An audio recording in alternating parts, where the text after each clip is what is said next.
رسول اللہ صلی اللہ علیہ وآلہ وسلم نے ارشاد فرمایا کہ عنقریب لوگوں پر ایسا زمانہ آئے گا کہ اسلام کا صرف نام باقی رہے گا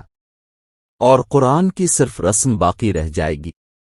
مسجدیں نقش ونگار ٹائل وغیرہ سے آباد ہوں گی اور ہدایت کے اعتبار سے ویران ہوں گی، ان کے علماء سے فتنے پیدا ہوں گے اور آسمان کے نیچے رہنے والوں میں سب سے زیادہ برے ہوں گے۔ اسلام کا صرف نام باقی رہے گا، یعنی اسلامی چیزوں کے نام ہی لوگوں میں رہ جائیں گے اور ان کی حقیقت باقی نہ رہے گی، جیسا کہ آج کل نماز، روزہ، زکوٰۃ، حج وغیرہ کے بس نام ہی باقی ہیں اور ان کی حقیقت اور روح اور ادائیگی کے وہ طریقے اور کیفیتیں باقی نہیں ہیں جو رسول اللہ سے منقول ہیں، اور کروڑوں مسلمان ان سے کورے ہیں۔ قرآن شریف صرف رسمن ہی پڑھا جاتا ہے، اس کے الفاظ اور خوش الحان کا تو خیال ہے، مگر اس کے معنی پر غور کرنا اور اس کی منع کی ہوئی چیزوں سے بچنا تو مسلمان کے تصور میں بھی نہیں رہا۔ مسجدیں زیب و زینت سے خوب آراستہ ہیں، دلکش فرش،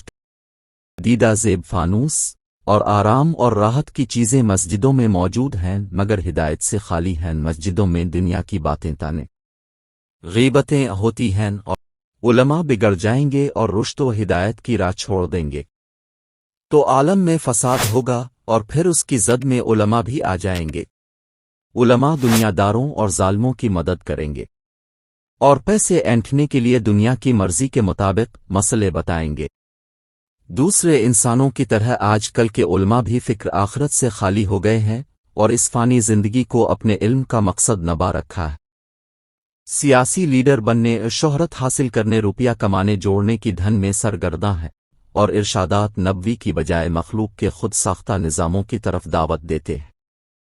اتنی خوبصورت ویڈیو کو دیکھنے کے بعد صدقہ جاریہ کے طور پر زیادہ سے زیادہ شیئر کریں۔